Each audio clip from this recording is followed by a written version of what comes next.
Bonjour, bonsoir, bienvenue sur l'Académie. Bienvenue pour ce débrief du derby de Manchester.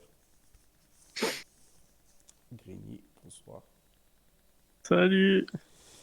Bon, donc, comme dit, on va parler de ce match. Juste avant, on va faire un ou deux petits disclaimers sur la chaîne. Premièrement, en termes techniques, on est en train d'essayer d'arranger un peu tout, le son. Là, je vois que le mien est pas trop fort, tout ça. Grigny, Grigny est en train d'acheter aussi un micro. Voilà, on est en train d'arranger un peu tout ce qui est technique, un peu de patience. On est en train aussi de travailler sur le fond, le visuel que vous voyez, les miniatures, tout ça. Donc ça arrive aussi.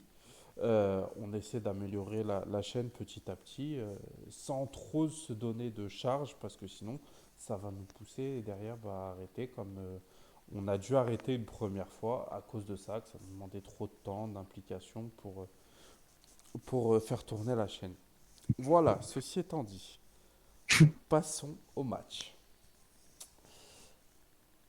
Le match d'aujourd'hui, Manchester United, Manchester City, Old Trafford. Euh, on est le combien? On était 14 14. janvier. 14 janvier, 13h30, Old Trafford, derby de Manchester. La rencontre entre deux chauves qui se disputent le trône. Et on verra que c'était vraiment ça tout à l'heure. Donc, ce match a été assez plaisant à regarder. Un match où on a gagné 2-1. Nous, supporters de Manchester United, on a gagné 2-1. But de Rashford et de alors Bruno, voilà, Bruno. voilà, et de Bruno qui répondent à Grealish qui avait ouvert la marque. Euh, c'est un match où Manchester a montré beaucoup de caractère, a montré beaucoup de qualité technique. On a vu des prestations individuelles assez intéressantes. On va en parler tout de suite. Ce match nous a fait plaisir, ce match nous a donné des frissons, ce match nous a, nous a fait passer, va nous faire passer un très très bon week-end. Brini, est-ce que tu as passé un bon après-midi? Moi, j'ai pas passé un bon après-midi, j'ai passé un exceptionnel après-midi. Et en particulier, Je rigole juste parce que c'est la deuxième fois qu'on le dit parce qu'on a eu un bug. ça faut pas le dire. On a, Et ouais, on a eu un bug en faisant la vidéo et donc là tout ce qu'on est en train de dire on l'a déjà dit donc c'est pas naturel. Mais c'est pas grave. Vas-y, t'as passé un exceptionnel après-midi. bah ouais, exceptionnel. Parce que, parce que TNAC, c'est juste un tacticien en repère. Et que il y a qu'un chauve pour cette ville, et ce chauve est tout trouvé. Et voilà quoi. Après, on va reparler que pour nous, c'est d'abord une victoire de Tenag plutôt qu'une. Enfin, c'est une victoire d'United, mais c'est surtout une victoire de Tenag Le contre mal. Pep, contre le mal, on ne dira pas son nom, et que il a eu énormément de d'intelligence, on va dire, pour changer son dispositif au dernier moment, alors qu'il fonctionnait très bien et qu'il était sur 8 victoires d'affilée avant ce match-là. Donc, bravo monsieur, bravo pour la prise de risque. Merci. Et maintenant, on va plus rentrer dans les détails. Merci, monsieur.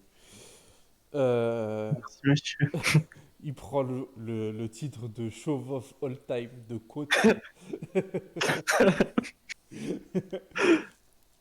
Du coup, on va juste commencer par ce qui est un peu moins sympa, étant donné que on a envie de vite passer là-dessus et qu'on a envie après de kiffer parce que c'était un match qui nous a vraiment fait kiffer. Donc, on va commencer juste par ce qui a été un peu moins positif. Grigny, est-ce que tu as vu des choses moins positives ou On carrément va dire, négatives?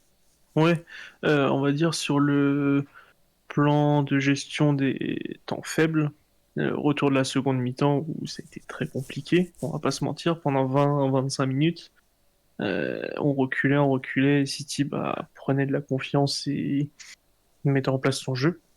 Du coup, c'est surtout que ça. Après, c'est surtout sur le plan individuel où il y a eu quelques déceptions. Mais ça, je pense on va en parler après. Toi, si tu as peut-être des choses à dire sur le plan tactique ou sur ce qui s'est Ben, passé. moi, je trouve que techniquement, à certains moments, on aurait pu être un peu plus juste. On se serait facilité la vie. J'ai pas du tout aimé notre gestion dans le dernier tiers du terrain. Genre, dès qu'on commençait à se rapprocher de leur terrain, on faisait un peu n'importe quoi, je trouve, à certains moments. Surtout en deuxième période. Toute la période où justement City a pris un peu le dessus, c'était horrible à regarder. Parce qu'on ne faisait rien, on ne proposait rien. Et voilà, donc ça me gênait. Mais bon, on en parlera tout à l'heure. Tenag a réussi à bien réagir. Euh, bah, je vais enchaîner sur les prestations individuelles. Moi, il y en a une qui m'a clairement déplu. Il y en a plusieurs. En vrai, il y en a deux qui m'ont vraiment, vraiment touché. Euh, je vais parler de la première, c'est Derea. En soi, Derea, son match n'est pas mauvais parce que bah, il n'a pas beaucoup d'arrêts à faire. Le but qu'il Il n'a prend, aucun arrêt à faire. oui, il n'a aucun arrêt à faire. Ils ont cadré qu'une seule frappe et je crois que c'est leur but. Et d'ailleurs, ça aussi, je crois que ça faisait un moment que c'était pas arrivé. Euh, il a rien eu à faire. Il a eu que une chose à faire, c'est le jeu de relance. Ce qu'il a très très mal fait. Et je l'ai tweeté ça à un moment. On a une longue période de conservation du ballon. On est aux abords de leur surface, on revient en arrière. Je pense que c'est bah, voilà, faire circuler le ballon, essayer de créer un déséquilibre. Donc on fait des passes aux abords de leur surface, on revient en arrière, on va vers lui, poum, grande patate devant, on a perdu le ballon. Enfin, tu vois, je veux dire, on va arriver à rien avec ce mec en fait à ce niveau-là. On est dans un Enfin, match où City va pas nous donner beaucoup de ballons. On peut pas se permettre de leur en donner comme ça, des gratuits. Et il faut que les ballons qu'on a, on puisse les garder pour pouvoir être plus dangereux. Donc, j'ai assez hâte que ce monsieur parte de mon club. surtout qu'à la relance, on est devenu bon. Ouais, Je me souviens d'une phase de sortie de balle qui m'a choqué, où Malacia s'en mêle les pinceaux, mais parce que la passe de Dorea est mauvaise de base. Et ça ressort en triangle, un double triangle, ça change d'aile d'un coup. C'est pas, Manchester, on n'est pas habitué à ça. Enfin, ouais. prévenez-nous, il faut qu'on se mouille la nuque avant. Ouais, je suis d'accord. Et la deuxième Ouais. prestation, bah toi, si t'en as une autre, vas-y. Bah, comment ne pas parler de Martial? Ouais. Euh, pour moi, il a fait tout ce qu'un neuf ne doit pas faire. Ou il a pas fait tout ce qu'un neuf doit faire plutôt. Ce sera un peu mieux. Euh, son... Ses appels de balles étaient inexistants. Du coup, il pourrait peut-être capitaliser sur le fait de jouer en pivot, faire bien jouer les autres, ce qu'il n'a pas fait non plus. Et aucune course, euh, aucun pressing vraiment important. Alors, il était peut-être pas à 100%, mais ce qui nous a fait limite le plus de bien, enfin la meilleure décision de la soirée de Tenac, c'est de le sortir à la mi-temps, parce qu'il n'avait aucun impact et Ruega contre Alain Sostros, quoi. En vrai, j'ai même l'impression que City lui laissait sciemment un peu d'espace en première mi-temps. C'était leur arme à eux. Bah en fait, tu avais l'impression que Rashford pouvait pas toucher le ballon et que lui, il était un peu plus libre, il avait un peu plus d'espace. Donc Mm. c'est bien que le gars était pas dangereux. Donc voilà. Euh, Il y a un autre joueur qui a été un peu moins bon, c'est Anthony. Il va nous permettre de faire la transition. Anthony a été un peu moins bon dans un rôle qui n'est pas le sien, mais justement, il a fallu qu'il rentre dans, dans le, qu'il a fallu qu'il rentre parce que bon, on n'avait personne à ce poste-là de numéro 9 et que Martial était nul à chier. Du coup, Grigny, qu'est-ce que tu as pensé du coaching en général de cette idée de faire rentrer Anthony, le fait de faire sortir Martial, et puis sa façon d'aborder le match, en fait, tout simplement. Euh, J'irais pas dans ton sens où, en fait, Anthony, c'est un choix par défaut. C'est que Wood n'était pas encore disponible et il y avait personne d'autre à mettre. Du coup, c'est Anthony qui s'est fait mettre en numéro 9. C'est ce que j'ai dit. Oui. Mais du coup, c'est pas dire, en fait, c'est pas de la faute d'Anthony Ah qu'il a fait oui, un mauvais match. oui. C'est plus, en fait, c'est un choix par défaut de Tenag parce qu'il n'y a pas d'autre solution.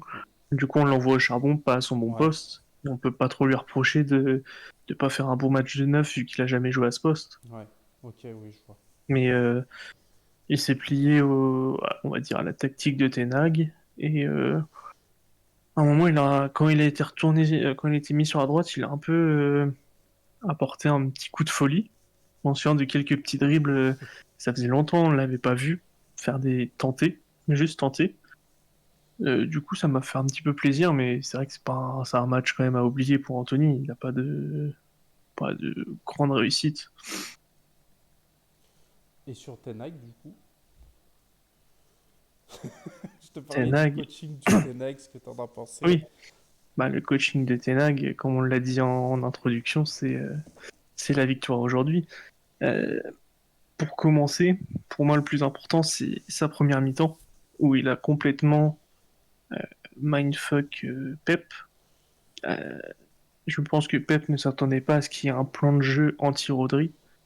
Et c'est ce qui nous a fait gagner cette première mi-temps, même si à 0-0, City n'a pas vu le jour. City a eu énormément d'erreurs techniques. Euh, City, on va dire, si tu bloques leur tour de contrôle, ils ne pouvaient pas avoir leur circuit préférentiel. En gros, ils étaient déstabilisés et ils faisaient que des erreurs. Ils nous ont laissé le jeu à notre guise. Mais Pep a réagi à la mi-temps. Pendant les 20 minutes, on va dire que City a repris le dessus, et ce qui est normal. Mais ce qui est intéressant pour Ten Hag, c'est qu'à partir de la 75e, Ten Hag a repris le dessus. Après, il y a aussi eu les faits de jeu, mais Ten Hag a repris le dessus sur le coaching. Euh, L'entrée de Garnacho, on en parlera après, mais c'est un bonbon, quoi. Et le changement parfait, le joueur clutch, quoi, qu'il nous fallait. Et voilà, pour moi, Tenac, c'est GOAT. GOAT aujourd'hui. Bah, du coup, oui, moi je suis d'accord, ça a été un match. Il y a des matchs où des fois tu dis, bah, les coachs, ils ont juste à. T'es en train de souffler dans ton micro. Excuse. C'est pas grave. J'ai une pensée pour ceux qui nous écoutent en voiture ou dans les écouteurs. Non, mais bon, c'est pas grave. C'est bientôt fini. Oui, voilà. Les micros arrivent demain, rassurez-vous. Du coup, c'est pas un de ces matchs où tu dis, bah, les coachs, ils se sont juste contentés de se dire, c'est un derby, c'est un grand match, on va envoyer notre 11 et on va laisser la passion faire le reste. C'était vraiment un match très tactique et ça fait plaisir d'avoir un coach qui gagne tactiquement face à un autre coach. Donc, tous Ouais. ces choix, moi, je trouve, ont été bons. Je pense que ce qui a marché, c'est grâce à lui. Ce qui n'a pas marché n'est pas de sa faute. Enfin voilà. Les choix qu'il a fait, même quand ça n'a pas marché, on parlait d'Anthony, le fait de sortir Martial, c'était normal. Il ne pouvait pas faire autre chose. Il y a en plus eu la petite intox de on voit Anthony rentrer, on se dit t'as un Rashford blessé et hop, on voit Rashford rentrer et en fait c'est Martial qui sort. C'est un vrai bon coup. Ça a été un peu éteint par le début de deuxième mi-temps qu'on fait, mais en fait, c'est un gros coup quoi d'avoir fait ça.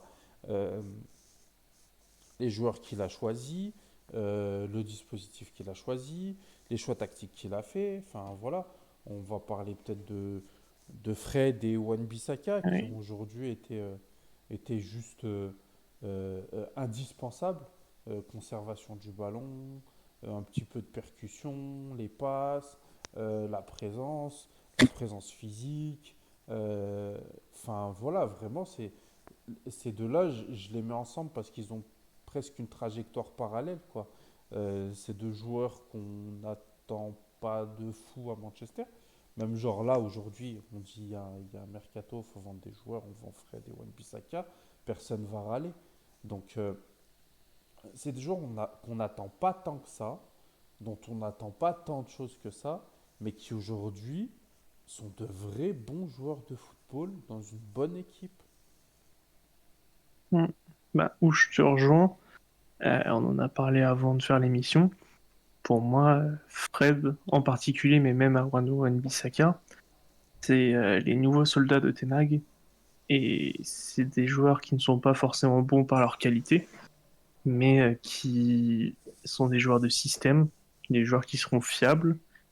Là, je prends l'exemple de Fred, mais Fred, c'est 3 rentrées sur les 3 derniers matchs de très haut niveau. On lui demande d'être titulaire, comme on en avait parlé à notre dernière vidéo. Est-ce que Fred mérite d'être titulaire vu ses performances? Il l'a été. Et aujourd'hui, si Ten Hag n'est pas l'homme du match, pour moi, c'est Fred. Du Mm. coup, c'est son soldat, on va l'appeler comme ça. Il bonifie le jeu. Et surtout, moi, ce qui m'impacte chez lui, c'est son effet de box-to-box. Il est à la récup, il casse la ligne et il propose une autre solution offensive. Et un joueur avec ce coffre-là, c'est quand même assez rare. Et voilà quoi. Et Wan-Bissaka, bah, c'est Wan-Bissaka. On pourrait en parler chaque semaine depuis qu'il joue. Mais pour faire court, pour moi, il va sauter d'Halo. Parce qu'il est tellement fiable défensivement que c'est une pépite en fait, on a rien à craindre. Et offensivement, même si techniquement on sait c'est spécial, il garde le ballon, il perd pas le ballon. Et sur le premier but, c'est lui qui fait une énorme ouverture pour Casemiro qui passe 3 joueurs de City. Donc même s'il fait pas des centres comme Dalot, pour moi, si on prend un ensemble défense, attaque et ensemble, il passe devant. Ok. Euh, Bah, voilà, on est assez d'accord sur ces deux magnifiques joueurs que sont Fred et Wan-Bissaka. Euh, comment dire, on a aussi un autre joueur qui est rentré et qui a apporté beaucoup, un petit jeune. Il est 18 ans, il est Petit argentin. lutin. Il nous vient d'une équipe de terroristes, parce qu'on le prend à l'Atlético, je crois. Ouais, c'est ça. Mais il n'a pas joué comme un terroriste du tout aujourd'hui. Est-ce que tu as envie de nous parler de Alejandro Garnacho? Ouais, on va en parler. Là, je suis un peu saoulé parce que, comme on vous a dit, on a tourné la vidéo, ça a bugué. On avait tourné 40 minutes de vidéo et j'avais fait mon coming out sur Garnacho où je voulais reconnaître son talent alors que je ne le fais pas souvent parce que pour moi, il y a des joueurs qui sont dans mon cœur avant que je sois objectif. Mais Garnacho, pour ce qu'il fait à son âge, pour ses choix qu'il fait, son culot et son instinct, parce qu'il joue vachement à l'instinct, c'est vachement fort et c'est très très très très rare chez un jeune d'être aussi clutch quand il rentre ou même quand il est titulaire. Euh, pour toi, Mehdi, tu me disais que c'était un peu un équivalent de Rashford quand il est arrivé. Ouais. Euh, Moi, je le vois pas dans ce genre de case parce que en fait, Garnacho, tout ce qu'il fait, même s'il fait un match mauvais, il aura l'action qui va te rendre un match exceptionnel. Bah, Rashford, du coup. Oh non, ça je Rashford, peux pas te l'accorder. Rashford, il y a eu combien de matchs où on l'a insulté? Je peux taper sur Twitter là, Krakaria, Rashford, excusez-moi du terme, fils de pute. Vous allez regarder Oh le jour où je l'ai insulté, vous allez regarder le match où je l'ai insulté à ce jour-là et vous allez voir que le garçon a marqué. oui, mais Rashford est clutch parce qu'il marque. Bah oui, Garnacho, c'est ça. sa qualité première, c'est pas marquer. Sa qualité première, c'est soit faire le dribble qui va te casser la défense en deux et t'amener à une occasion, ou soit Oui, bah, mais faire la passe D. ça, c'est une différence de profil. Mais moi, je parle pas de profil, je parle de type de joueur. C'est-à-dire que pour moi, c'est un mec comme Rashford qui n'est pas. J'aime pas du tout prendre cette image, mais pour que les gens puissent comprendre, vous avez vu le débat de Cristiano Ronaldo et de Messi. Messi, soi-disant, il a un talent inné comme pas possible. Cristiano Ronaldo, c'est le travail. D'accord? Je déteste ça parce que je pense que Messi travaille énormément et que Cristiano Ronaldo a énormément de talent. Pour l'avoir vu jouer à 17 ans, il avait énormément de talent. Mais si on prend les choses aussi binaires que ça, Garnacho et Rashford, moi je les mets dans une case travail.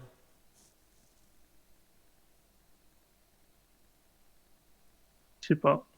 Pas dans la case talent. C'est pas un mec où tu vas te dire, même si demain il joue pas pendant 3 ou 4 ans, il va avoir un petit peu de ballon, tu vois.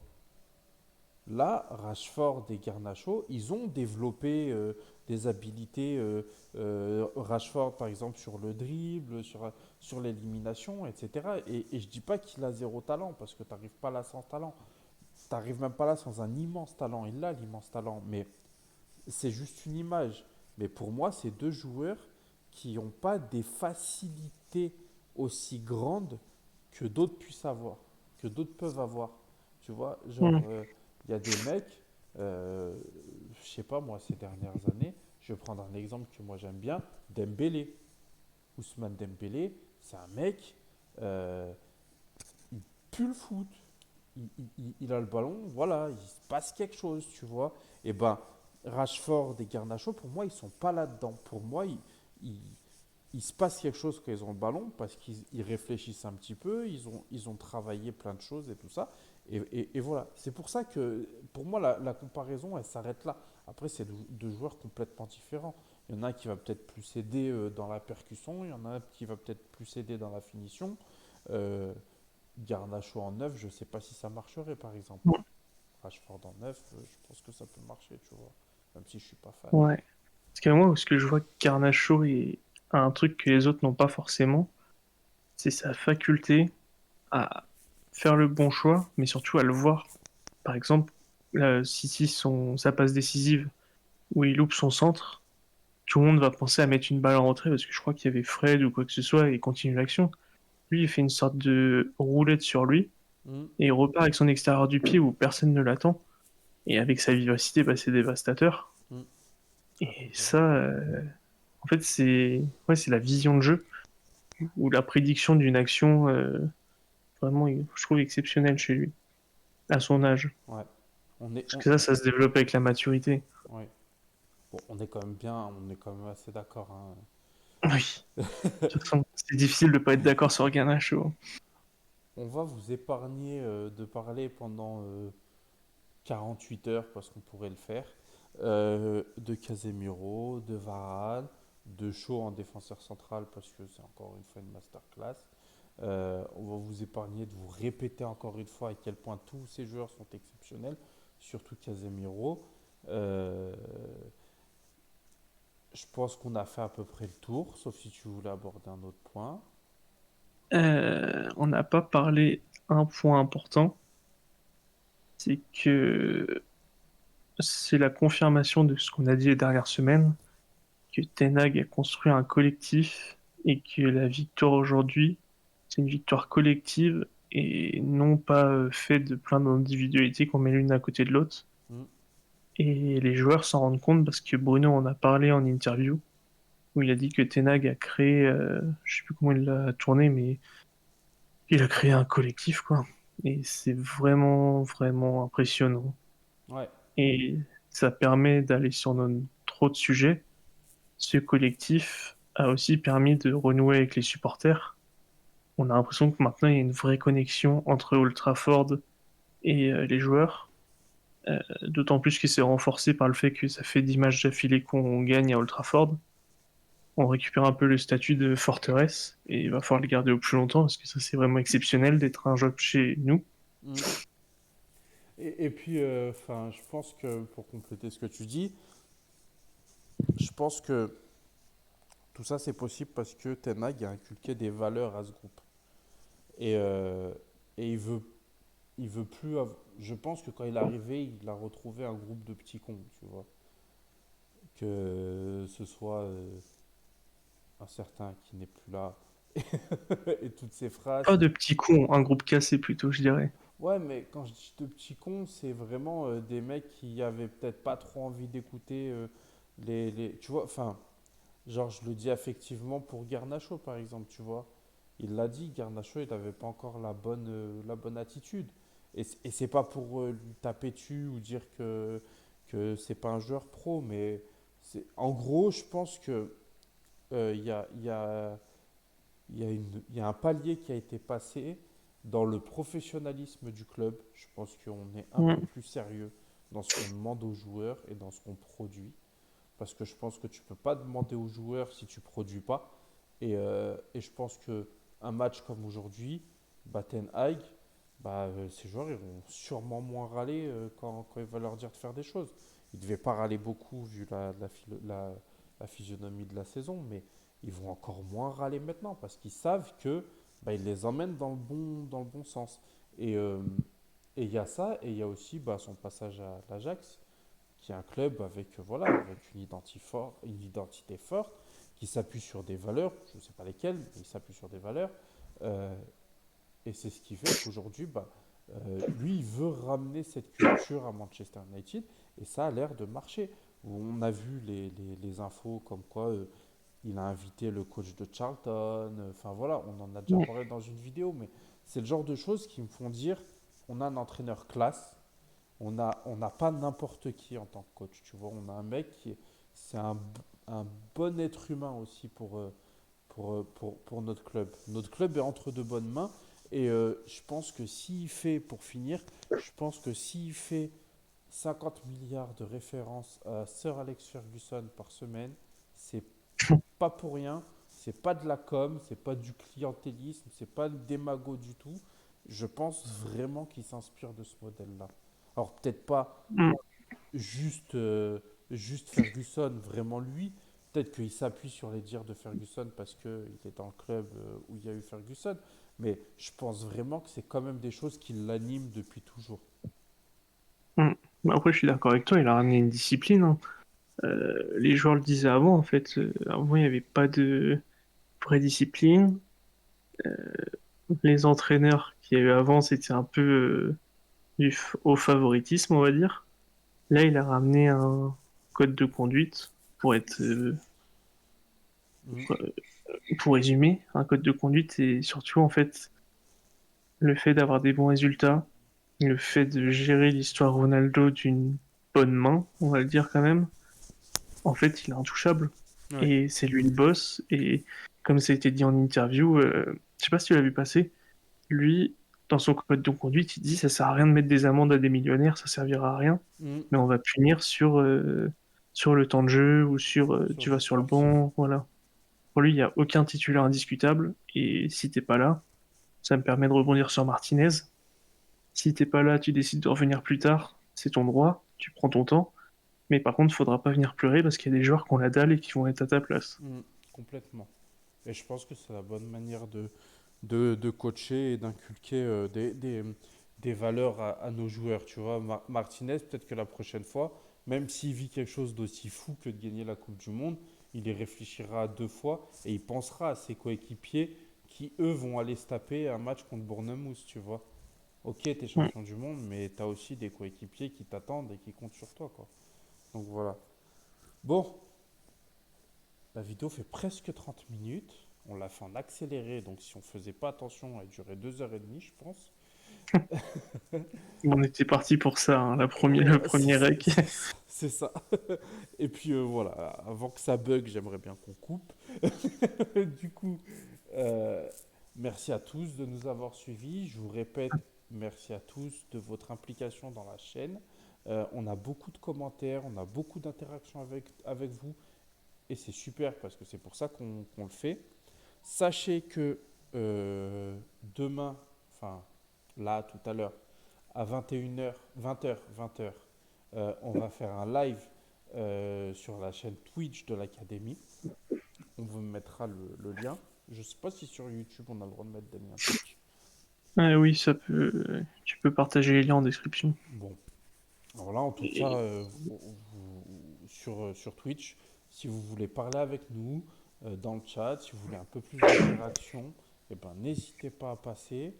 Et, euh, et voilà, donc si, t'as oublié un dernier petit truc. quoi. Notre spécial à la fin de l'émission. Pronostic du prochain Ah match, oui, pronostic du prochain match. quand Ouais, même. c'est Crystal Crystal Palace. Palace. Je pense qu'on gagne 2-0. Ok. C'est à domicile ou à l'extérieur? Juste pour. Je pense que c'est à l'extérieur, mais j'ai pas vu. Bon, bah, victoire 1-0 dans la douleur. On prend quand même, on a besoin de points. Oh oui. Oui, oui, oui. Bon, bonne soirée à tous, bonne semaine à tous. On se retrouve demain sur Twitch et bah, sinon sur la chaîne YouTube dans la semaine. Bonne soirée, ciao. Salut!